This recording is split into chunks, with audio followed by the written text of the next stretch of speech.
Hello everyone, welcome to a new edition of Wow Makers. Today I have with me Wow Maker Tony Watkins. He's the CEO of the Community Foundation of West Kentucky. And if you don't know about it, you're going to learn about it today. So Tony, it's the 25th anniversary. I remember myself when the Community Foundation started, 25 years. So tell us how it got started. Well, Jerry Montgomery, when she was mayor, she thought Paducah needed a community foundation. And actually the office was right here in Paducah Bank.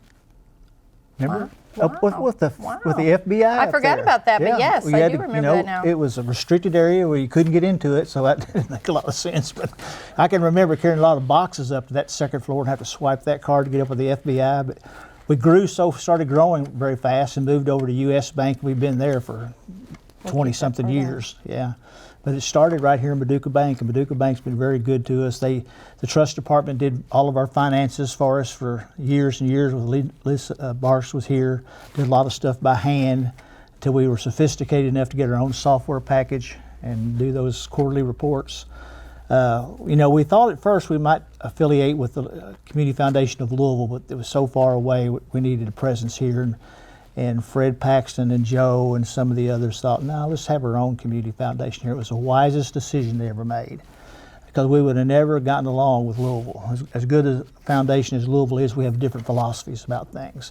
We're rural, they're a big city, they're urban, and we just look at things different. Not that they're wrong and we're right, it's just different. Sure. And so we cover about 20 counties here in Western Kentucky. It started out as a Paducah Area Community Foundation and quickly switched to the Community Foundation of West Kentucky, because all these Western Kentucky towns needed a community foundation, and that quickly became our mission, is to become a community foundation for Western Kentucky. When you mentioned Fred Paxton, so I think probably if people have knowledge about the foundation, they know about the Fred Paxton Challenge. Yeah. What is the Fred Paxton Challenge? Who can participate and how's it work? Okay, well, we just had our celebration for the 23rd year of that and raised about $1.5 million for it. It started out, Fred took a trip out to Jackson Hole, Wyoming, and saw what was called the Wild Bill Stampede out there that their community foundation put on. It was a run, a 5K run, and the community foundation matched what the nonprofits raised, and they put it into an endowment. And he came back here with Jerry and said, "Do you think we can do this?" And we said, "Yeah, we can do it."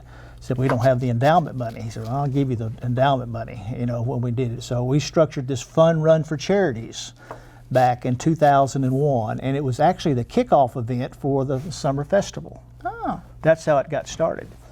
And for 18 years or so, that was the kickoff for the summer festival. Of course, the summer festival went by the wayside, but we kept the fun run going, and allowing about 20 or so nonprofits to sign up and participate. And the money they raise over a 90-day period of time, the Community Foundation would match it up to $10,000 per organization. Now, they get that money that they raise back at 100%, but the match money has to go into an endowment in that nonprofit's name, so they can raise now money and tomorrow money, and these nonprofits just love it. Yeah. But during that time, with the run, the 5K run, we were raising about $250,000 to $300,000 a year.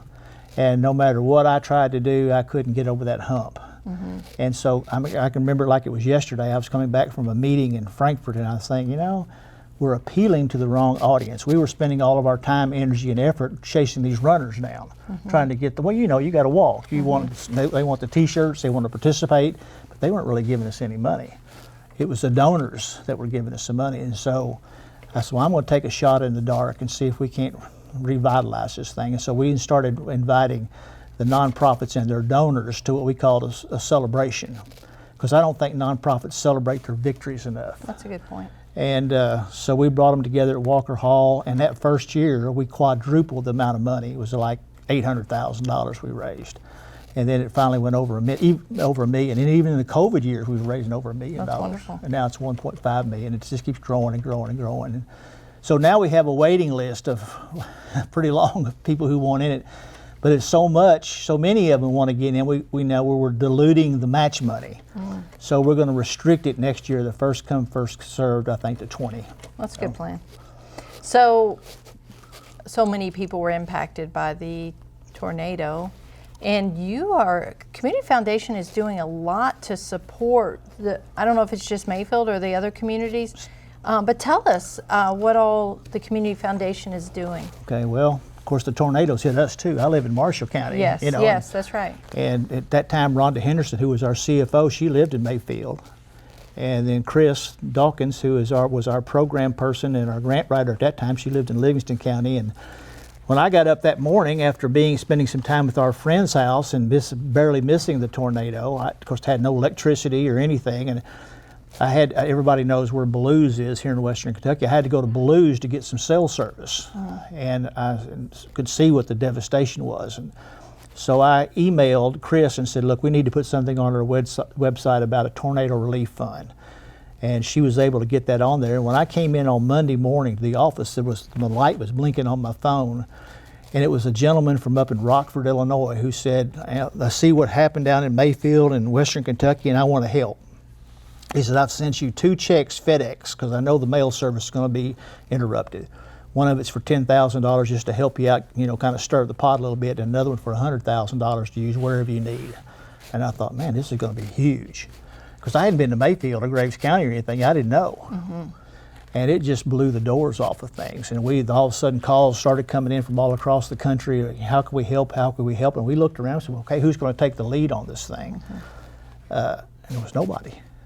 I mean, the Red Cross wasn't here. I mean, there were people putting supplies in stuff, but no organization was really tying it up in a bow and saying, here's what we're going to do. And all of a sudden, it hit me like a ton of bricks. We're the only organization that had a presence in all those different counties, that came in through Fulton and went all the way to Henderson. We're the only one that has a presence in all those counties. And so we were the physical agent for 17 of those counties for their long-term recovery groups. And I got to tell you, millions of dollars came in. I mean, we'd go to the mailbox and we'd be stuffed with checks with money in there. And then we started putting these plans together. FEMA came in. They lived in our office for a year almost. We started putting these plans together, these different county judge executives. This is how we need to do it with some of the guidance from FEMA. And we're still doing that. I mean, we're building houses today in Mayfield. We partnered up with the Ecksteins and with the James Graham Brown Foundation and the Kentucky Colonels and the Thoroughbred Association, and we partnered together initially to start a new lease on life over in Mayfield. 70% of those people who lost their homes over in Mayfield were renters. So we said, well, how can we change that? So we were able to buy some of those homes that were damaged for a pretty low price. But we had so much material that was donated to us, new shingles and fiberboard and all this type of stuff. We could buy those houses for virtually nothing, and all this volunteer labor that was here, we were able to rehab those houses, and their price went up, but we sold it to those renters for what we bought it for. So they had instant equity in those homes, and we turned them into homeowners. So they felt better about themselves. And we did 100 of those right off the bat with the Browns and the Thoroughbred Association and the Colonels. And now we're on our second 100 homes we're doing over there. So you did a lot of Christmas too. The people's lives are in disarray. Santa still has to come for kids. So you all took charge. Toys were blown away, and that was one of the things. Let me tell you one story. It's just to show you what really kind of got it all started. We were sitting there in the office Friday night, one night, before Christmas, and the phone rang, and it was a CPA from Charlotte, North Carolina. And it was a lady. She said, I've got a client that didn't have much of a childhood, and he wants to buy 1,000 bicycles for the kids in Western Kentucky. Can you get it done by Christmas? And Chris just walked out the door, and I said, the only way I can think to put that together is Chris's husband drives for Walmart, and they have a little ministry over there. Let me call her and see if we can't put this together. Now, this is Friday. So I called her, and she got a hold of her husband. That group over in Hopkinsville said, yeah, we could do that together. Then we found out the bikes were put together. We're going to have to put them together. So that would have been something. We had to activate the National Guard to put them all together. She said, no, we'll put them together for you and everything. And so we got 1,000 bicycles put together and delivered. Well, then we had to deliver them. We found out that the community kitchen had a bicycle ministry, and they had already networked with some churches. And so we got 1,000 bicycles dispersed by Sunday that was distributed through the local churches. So it's about a little over 24 hours, we got 1,000 bicycles distributed here in Western Kentucky. Monday, we were in Fulton down there talking to the county judge executive, and I just happened to casually mention something about that thing. And that county judge executive jumped up out of his seat. You're the ones who sent the bicycles down here. We didn't know who it was. We really thought there was a Santa Claus. I said, no, we did it. But excuse me, that was the way it happened. But yeah, with all the kids that suffered like that, we had celebrities, that jumped in and helped. Jason Crabb, he took a big interest in what we were doing. He came down and when we had a couple of homes that we built, we gave away in Central City. He wanted to come down to Benton, wanted to take part in our Christmas project down there. And anytime we have God's Pit Crew build a house, he wants to come down and help dedicate it. It was remarkable to watch it. And our concern now is the longer we get away from, that tornado thing, there's still a lot to do. And there's been a jillion other things happen since then. And there's still the need for some money out there. But just now the federal money is starting to come in. And we're talking about millions and millions of dollars, but you've got to write grant proposals to get that money. And then there's match money that has to go with it. And so we're kind of gearing up to do that whole aspect, and that's really kind of will put us even more behind the scenes of what we're doing. But we've had the opportunity to go to Florida and work with the people down there in their disaster relief things with FEMA. We're getting ready to send Chris to Hawaii to talk with their long-term recovery groups over there from their fires and stuff, because the FEMA saw the way we were doing things, the Community Foundation, how they have access to the community, and it had never dawned on them before to use the Community Foundation. So I noticed on your website too, because we do live among generous people who want to help at time of crisis, and at other times they want to build a legacy, support a variety of causes. So I saw on your website there are many ways people can give. So is it true that they can create a fund, an account to support a specific kind of cause? In their own image. Yeah. If they've got some passionate area that they're, they really care about and they want to see it perpetuated into the future, they can create their own fund, or they can give the money to a fund that's already established, or they can give it to the undesignated fund, and they'll kind of let the board take care of directing that money where it goes. Because things change in the community, 1 month to the next. For example, even over in Mayfield, they had a tornado, then they got the flood. That's two different types of money that you need over there. So yeah, they can create those things they have an interest in. And that's usually when someone comes in and talks to me, that's the first question I ask them: what are you passionate about? And what do you want to see, how you want to see your gift perpetuated, if you want to put it in an endowment fund, something like that. And to your point, after the Heath shooting, there were scholarship funds set up that you manage and distribute to still students. Going on today. Yes, Yeah. So there's lots of opportunities that people can make an impact, Yeah. and the Community Foundation's always right. here, right, to answer your questions. Marshall Strong. Help you make that happen. Marshall shooting, the same thing. Yes. Matter of fact, I just got a scholarship the other day from a gentleman that he and his wife lived in Paducah for years and had a very successful business. They live in Florida now. Just gave us $1.5 million to start a scholarship fund, and for he and his wife's name, that will turn out about $60,000 a year for kids to go to school and get educated if they'll come back to Paducah and live and practice or whatever they're going to do. Yeah, that's wonderful. Yeah. Okay, so Tony, you have been at the Community Foundation 21 of those 25 years. So do you have a favorite memory, or is there something that you're most proud of that the Community Foundation's been able to achieve? Well, I'm really proud of the Paxton challenge thing, the way it's evolved over the years. But I think the way that these nonprofits have come together, and therefore, right when I was coming in, they were building the Carson Center, the Four Rivers Center. Everybody was out trolling for dollars in Paducah, so to speak, and it was a tough time for nonprofits.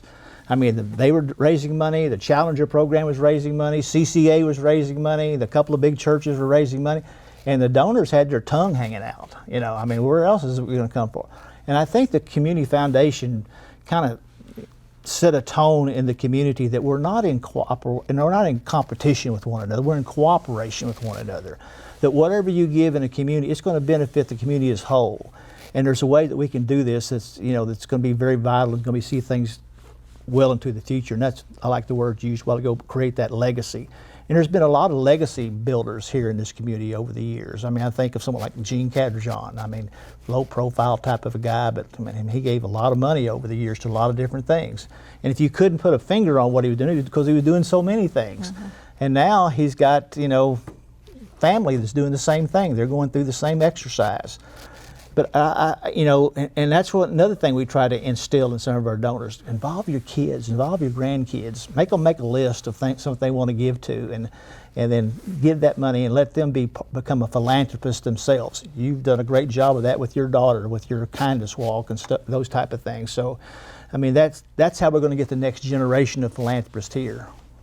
Okay, so to wrap it up, I'm going to put you on the spot. So, what is your big goal out there? What is it you really want to achieve? Yeah, well, we have affiliates now. We have affiliates in Murray and Henderson, and we have one in Glasgow. We have one in Livingston County and Marshall County.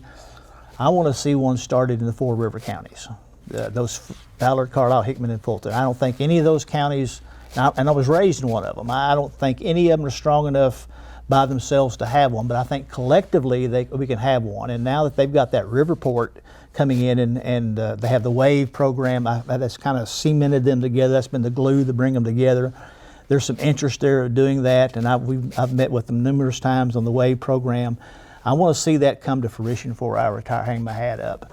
You know, we're growing in assets and doing those type of things, so I feel very good about that. We've already done a succession plan. We know who's going to take my place when I leave and those type of things. But it's kind of been my baby. I don't know if I'll ever leave, really. You know, we might just switch positions or something, Sure, you know, because it's kind of my baby, and I, you know, just can't just walk away and leave it. And everything that I've done over this past 21 years has been based on relationships. There's not a program or a policy or something you follow. It's all on relationships, and especially with these affiliates. So I don't know if anybody could just come in and pick that up and say, oh, we're going to do it, you know, because I'm here. It won't work. You've got to go out and build them one relationship at a time. And Paducah's been very good to me, and you know, it was my home. I was gone for 25-something years, and always said I'm never going to go back to Paducah, but you always do. You know, you always come home, and it's been good. And I hope the Community Foundation has been good for Paducah. Well, we appreciate you coming in today. And when we talk about wow makers, I think the best ones are the ones that bring people together for the benefit of all, and that's what you've done. So we appreciate it. Well, thank you. And if anybody wants information about the Community Foundation, they want to give, maybe they want to start a fund, where do they get information? Well, of course, we have an office in the U.S. Bank Building. You can come see us. We like to have visitors every once in a while. You can call us at 270-442-8622. Go on our website at cfwestky.org. We've got a Facebook. You know, you can look at some Facebook. Come to Paducah Bank. They know how to direct you down to our office. Right. We can indeed. You know, we're well known in Paducah, so we're easy to find. So if you're looking for a way to make a difference, the Community Foundation may be the place for you. So thanks for tuning in today, and it won't be long. We'll have another edition of Wow Makers.